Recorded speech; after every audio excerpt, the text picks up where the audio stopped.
Did you know that over 40% of working K-9 officers suffer from PTSD after losing their partners? The bond between handler and dog isn't just professional, it's survival. It's trust at the deepest level. And when that bond breaks, it can destroy a cop from the inside out. This is the true story of Officer Jackson Steele, a decorated K-9 handler who lost everything when his partner Rex died in the line of duty. 6 months later, Steele was a broken man, requesting a transfer to desk duty, convinced he'd never work with a K-9 again. But during what was supposed to be his last patrol, Steele discovered something in an abandoned industrial lot that would change his life forever. A German Shepherd mix, later named Spartan, his muzzle bound with duct tape, his body ravaged by chemical burns and starvation. Left to die, alone, in the rain. If you've ever wondered whether one person can truly make a difference, if you believe in second chances, then you need to hear the story. Hit that subscribe button right now, because what happens next will restore your faith in humanity. Steele had a choice that night: walk away and let the dog die, or risk everything to save a life that the world had already given up on. The decision he made wouldn't just save that K-9, it would save a missing child, transform an entire police department, and prove that sometimes the things we rescue end up rescuing us. This is that story. Jackson Steele sat across from Lieutenant Carver with a single piece of paper between them, a transfer request to desk duty. His career as a K-9 handler was over. Rex, his German Shepherd partner of 8 years, had died 6 months ago in a warehouse explosion during a drug raid. Steele had made the call to send Rex in. The wrong call. And now Rex was gone. And Steele was a ghost living in his own skin. "Give it one more patrol," Carver said, his voice heavy with concern. "Just one. If you still feel the same tomorrow, I'll sign it." One more patrol. What could it hurt? Steele drove through the industrial district on autopilot, past abandoned warehouses and forgotten lots. He was about to turn back when he saw them, paw prints in the mud, leading toward a collapsed chain-link fence. Something made him stop. Instinct, guilt, fate. He followed the prints into an abandoned lot, his flashlight cutting through the rain that had just started to fall. And then he saw him. A German Shepherd mix, maybe 3 years old, collapsed against a concrete wall. Duct tape wrapped around his muzzle so tight the skin had split and bled. His body was covered in chemical burns. Battery acid, from the look of it. Ribs jutting out like prison bars. Eyes barely open, but locked onto Steele with a look that said everything. "Please, don't leave me here." Steele felt something shatter inside his chest. This dog, this broken, tortured animal, was him. Abandoned, damaged, left to die by a world that didn't care. He dropped to his knees in the mud, his hands shaking as he reached for the tape. "I'm sorry," he whispered. "Not to this dog, but to Rex. I'm so sorry." The dog's eyes stayed on him, trusting, despite everything he'd endured. Steele made his decision. He scooped the dog into his arms, feeling the fragile heartbeat against his chest, and ran through the rain to his cruiser. He keyed his radio. "Dispatch, this is Unit 12. I need an emergency vet, now. I've got a K-9 in critical condition." As he drove, the dog's breathing grew more labored. Steele kept one hand on him, feeling each shallow breath, each struggle for life. "Stay with me," Steele begged. "Just stay with me. I won't leave you, I promise." The dog's eyes flickered, a spark of recognition, of hope, and Steele felt something he hadn't felt in 6 months. Purpose. Before we continue with what happened at the emergency clinic, I want to ask you something. Have you ever felt like giving up, only to find a reason to keep fighting? Leave a comment. Tell us where you're watching from. And listen, if this is already hitting you emotionally, trust me, it gets more powerful. Go ahead. Hit that like and subscribe button. Share this with someone who needs to hear it. The race to save this K9's life was just beginning. And the odds? They were almost zero. Dr. Sarah Chen, the city's best veterinary trauma specialist and painfully Steele's ex-wife, met him at the emergency clinic door. Their marriage had ended 6 months ago. Another casualty of Rex's death and Steele's spiral into depression. She took one look at the dog and her professional mask cracked. Jackson, what happened? Someone tortured him, left him to die. Steele's voice was raw. Sarah, please, I can't lose another one. Sarah's team moved like a SWAT unit. They got the dog onto the table. Carefully began removing the tape. Each peel revealed bleeding, infected tissue beneath. The dog whimpered, a sound so broken it felt like someone was carving out Steele's heart. The diagnosis came fast and brutal. Severe chemical burns covering 40% of his body. Septic shock, organ failure, dehydration, malnutrition, infected wounds. Survival rate, 30%. Maybe. The surgery alone will cost $8,000, Sarah said quietly. Aftercare, medications, complications. You're looking at $20,000 total, Jackson. And even then, he might not make it. He might never be a normal dog again. Steele had maybe $3,000 in savings. His credit cards were maxed from Rex's final treatments. I don't care what it costs, save him. Jackson, I couldn't save Rex. His voice cracked. Let me save him, please. Sarah saw it then, the desperation, the need. The man she'd loved trying to claw his way back from the edge. She nodded. Okay, but this is going to take hours. You should... I'm staying. For the next 3 hours, Steele watched Sarah and her team perform a miracle. They cleaned the burns, debrided dead tissue, started IV antibiotics. The dog's heart stopped twice. Twice they brought him back, at 2:47 a.m. Sarah finally pulled off her gloves. He made it through surgery, but the next 48 hours are critical. If infection sets in, if his organs fail... She shook her head. He's not out of the woods. Steele approached the recovery kennel. The dog lay motionless except for shallow breathing. Bandages covered most of his body. But he was alive. What do I call you? Steele whispered. He looked at this warrior who'd survived the unsurvivable, who was fighting with everything he had left. And Steele knew. Spartan. Your name is Spartan. Over the next 72 hours, Steele never left the clinic. He slept in a chair, drank cold coffee, and watched Spartan fight for every breath. Sarah brought him updates, vitals stabilizing, temperature normalizing, infection responding to antibiotics. On the third night, Steele sat beside Spartan's kennel and started talking. About Rex. About the warehouse. About the guilt that had been eating him alive. I sent him in, Steele whispered. The bomb squad said to wait, but I thought we had time. I thought... And then the explosion. I held him while he died, Spartan. I watched the light go out of his eyes and I couldn't do anything. Couldn't save him. Couldn't... Spartan's eyes opened. Those amber eyes locked onto Steele. And something passed between them. Understanding. Shared pain. A silent pact. Then Spartan did something extraordinary.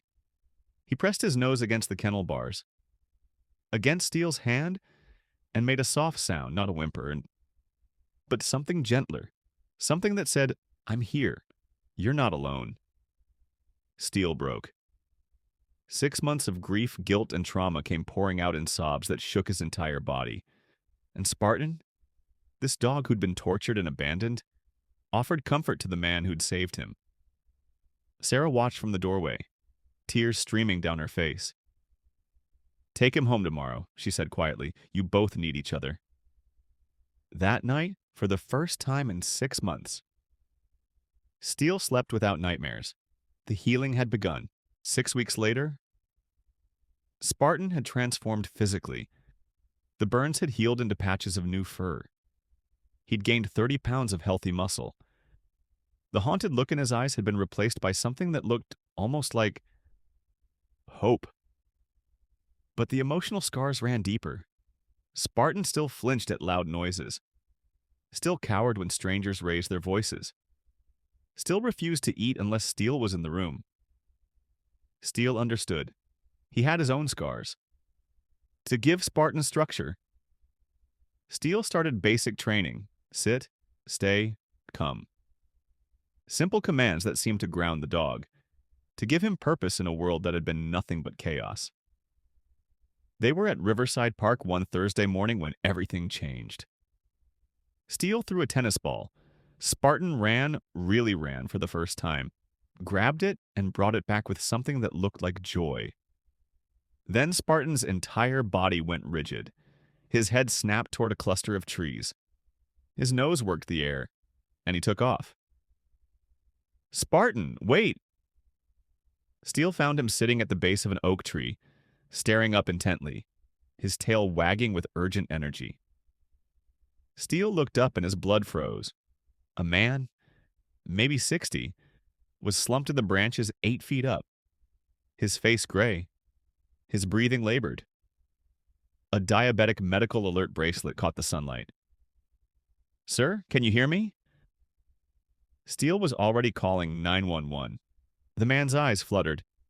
"Can't get down. Feel wrong." Hypoglycemia. Severe blood sugar drop. The man had probably felt symptoms, tried to sit against the tree, and in his confusion had climbed up instead of sitting down. The ambulance arrived within minutes. They got Robert Chen down, administered glucose. He recovered quickly. "How did you find him?" the paramedic asked. "He could have been up there for hours, could have fallen, gone into a coma." Steele looked at Spartan, who sat calmly beside him like what he'd just done was completely normal. "My dog found him." The paramedic stared at Spartan with newfound respect. "That's one hell of a dog you've got there, officer." That night, Steele made a call he hadn't made in 3 years. Jake Morrison, retired search and rescue trainer, the best in the state. "Jake, I've got a K9 with something special. Natural scenting ability I've never seen before." He found a diabetic man in crisis before anyone else even knew something was wrong. There was a pause. "Bring him Saturday. Let's see what he's made of." Saturday came. Jake ran Spartan through scent discrimination exercises. Hide an object, let Spartan find it. Simple at first, then increasingly complex. Spartan was extraordinary. His nose worked like a precision instrument. More than that, he showed drive. Pure, focused, relentless drive that Jake had rarely seen in 30 years of training. "Steele," Jake said quietly, watching Spartan work another exercise flawlessly. "This is elite-level ability. In 30 years, I've seen maybe 10 dogs with this kind of natural talent." He paused. "The question isn't, can he do search and rescue? The question is, how far can he go?" Steele felt something unfamiliar bloom in his chest. Pride. Hope. Purpose. "So you'll train us?" "Hell yes, but Steele, this is a commitment. 6 months minimum, 4 days a week. It's going to be brutal, and there's something else." Jake's expression grew serious. "The department's not going to like this. An unofficial K9? Training without authorization? They're going to fight you on this." Steele looked at Spartan. This dog who'd survived the unsurvivable, who had more heart than any animal Steele had ever worked with. "Then we fight back." The training began the following Monday, and it would change both their lives forever, for 3 months. Steele and Spartan lived a double life. Rain, heat, exhaustion. It didn't matter. They showed up 4 days a week at Jake's private training facility. Hidden from the department, hidden from everyone except Sarah, who quietly supported what Steele was doing, even though she worried constantly. Jake pushed them harder than Steele had ever been pushed, wilderness tracking through dense forest, where Spartan learned to follow scent trails hours old through changing weather conditions. Urban search and collapsed building simulations, where Spartan navigated unstable rubble and tight spaces to locate hidden targets. Scent discrimination with dozens of competing odors, where Spartan learned to isolate one specific scent among hundreds. Night operations in complete darkness, where Spartan worked by nose alone with zero visibility. Water search techniques, cadaver detection, avalanche simulation with buried targets. And Spartan excelled at all of it. But it wasn't just the technical skills that developed, it was the bond. Every exercise, every challenge, every moment of trust being built and reinforced.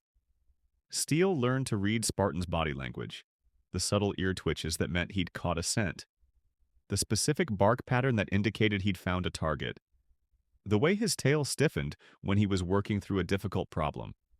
And Spartan learned to trust Steele completely, to follow commands even when his instincts screamed otherwise, to work through fear and distraction because Steele asked him to be vulnerable in a world that had taught him vulnerability meant death. They became partners, real partners, the kind of connection Steele had only felt once before, with Rex. But Steele kept it secret. He told Lieutenant Carver he was taking personal time to recover. He avoided other cops, trained during off hours, kept Spartan away from anyone who might report back to the department. Because Jake was right, the fight was coming, and Steele needed Spartan to be undeniable before he brought that fight to Carver's door. It was Sarah who finally confronted him. She showed up at the training yard on a Wednesday afternoon, arms crossed, expression torn between concern and anger. Steele was running Spartan through an advanced rubble search when he saw her car pull up. "Sarah, what the hell are you doing, Jackson?" "Training." "For what?" "You requested desk duty. You're supposed to be recovering, not running around playing commando with a dog who almost died 4 months ago." "Look at him, Sarah." Steele gestured to Spartan, who was methodically working through a pile of collapsed concrete, searching for the hidden training target with laser focus. "He's incredible. He's traumatized, and so are you." Her voice cracked. "You're obsessed. You're using him to replace Rex and Jackson. It's going to destroy you both." The words hit like a slap. "Get out." "Jackson, I said get out." "This is my life, Sarah, my choice. You gave up the right to have an opinion about what I do when you signed those divorce papers." Sarah flinched like he'd struck her. For a moment, neither of them spoke. Spartan had stopped working, his attention on Steele, sensing the tension. When Sarah finally spoke, her voice was quiet, sad. "I signed those papers because the man I married disappeared into grief and guilt. And no matter what I did, I couldn't reach him. I signed them because watching you destroy yourself was destroying me too." She wiped her eyes. "But I never stopped caring, Jackson. And I'm watching you do the exact same thing now, just with a different dog." She turned and walked back to her car, and Steele let her go. Because what could he say? That she was wrong? That he wasn't obsessed? Wasn't using Spartan to fill the Rex-shaped hole in his soul? He couldn't say that, because it would be a lie. That night, Steele sat on his apartment balcony with Spartan beside him, staring at the city lights and wondering if Sarah was right. If this was just another form of self-destruction dressed up as redemption. "Am I using you?" he asked Spartan quietly. "Am I training you for you? Or for me?" Spartan leaned against his leg, solid and warm and real. And Steele realized something. Maybe it was both. Maybe that was okay. Maybe two broken things could heal each other, could give each other purpose. And it didn't have to be selfish or wrong. Maybe that's what partnership actually was. His phone buzzed, a text from Jake. "Certification test in 6 weeks. Regional SAR qualification. If Spartan passes, he's officially certified. You ready? Steele looked at Spartan. 6 months of training. Hundreds of hours, every spare dollar, every ounce of strength they both had left. He texted back, "We're ready." But he knew the real test wasn't the certification. The real test was still coming. Because eventually, he'd have to tell Lieutenant Carver what he'd been doing.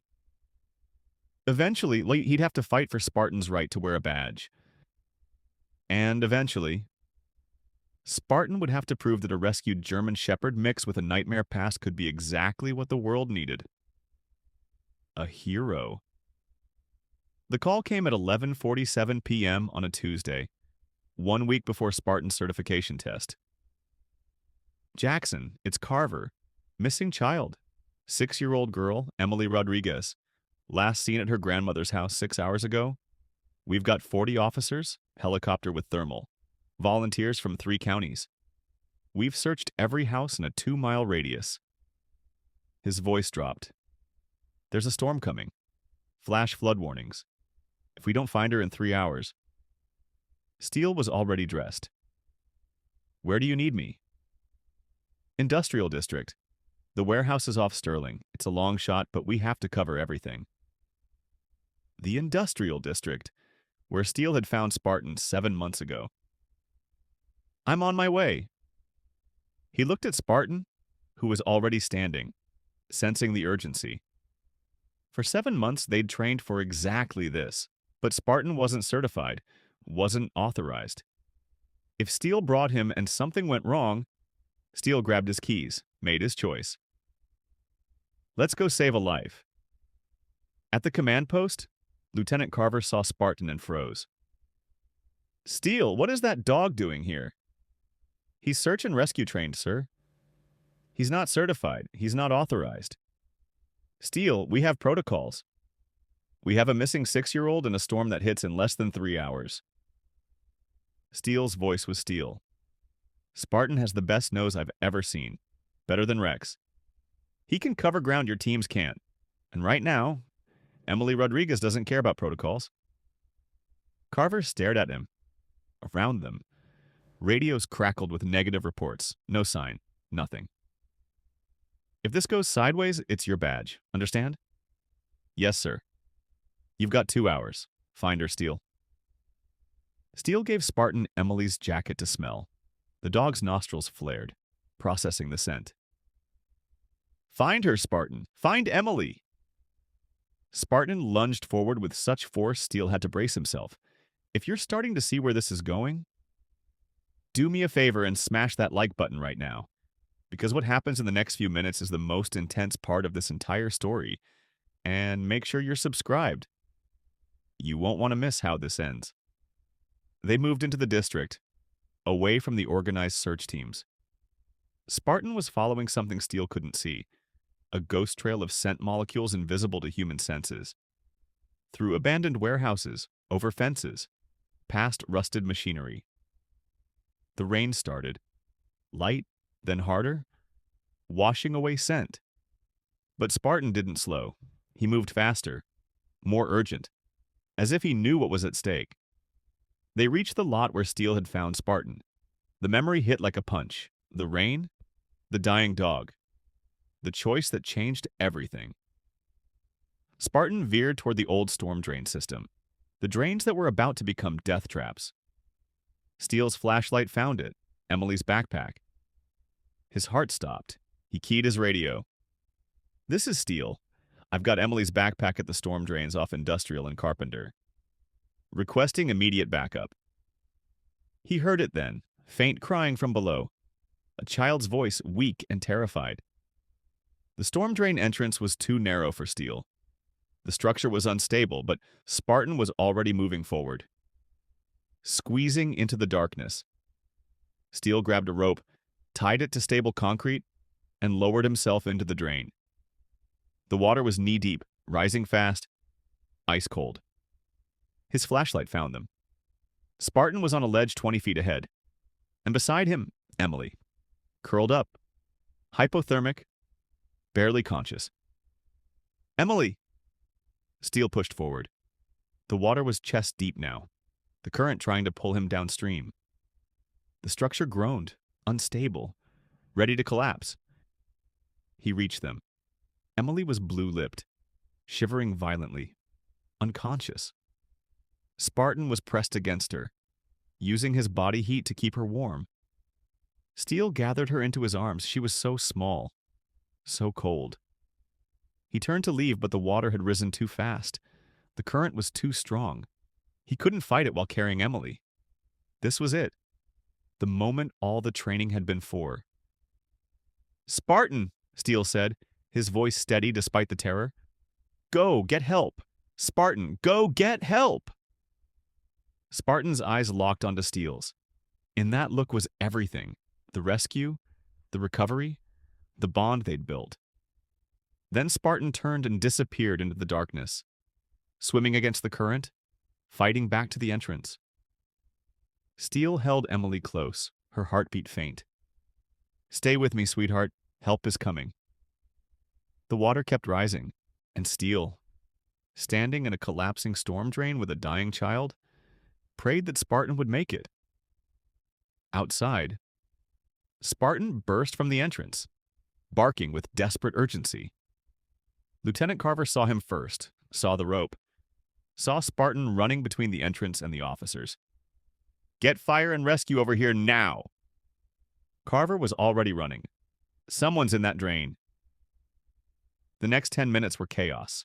Fire and rescue secured the entrance, sent a team down with equipment.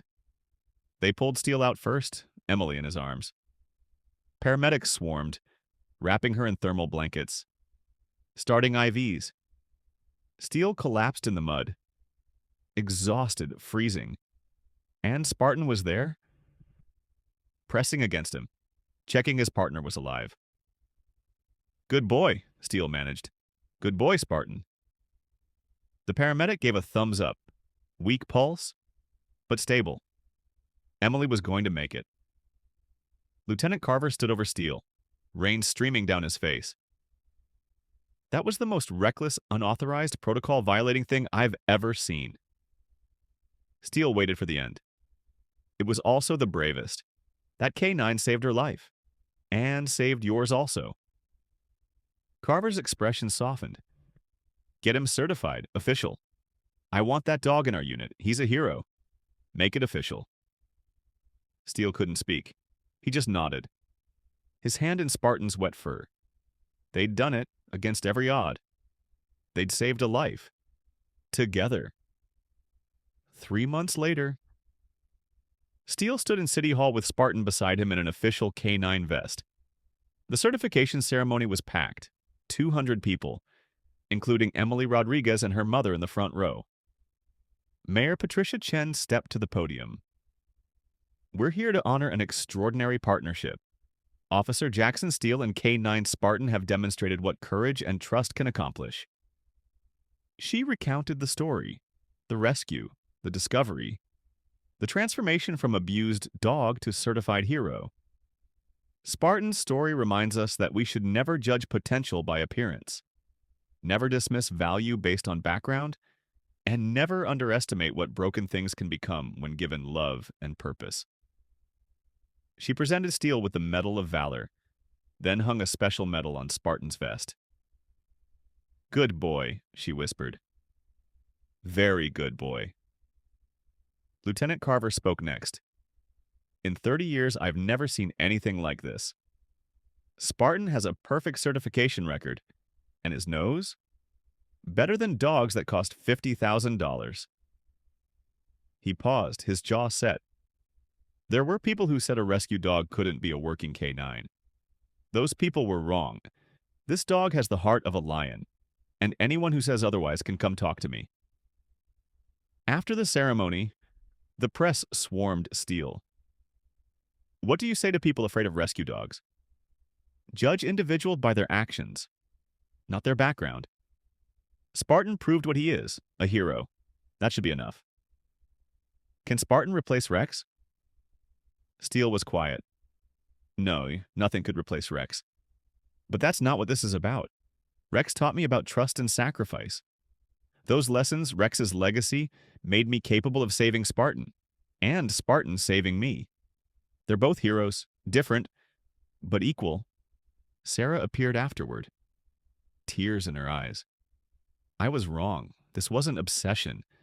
This was you honoring Rex by taking everything he taught you and saving something beautiful. Steele felt the words heal wounds he didn't know were still bleeding. His phone buzzed. A text from Jake. State police called. They want you to train other rescued dogs for SAR, program director position. Interested? Steele looked at Spartan, a future he'd never imagined.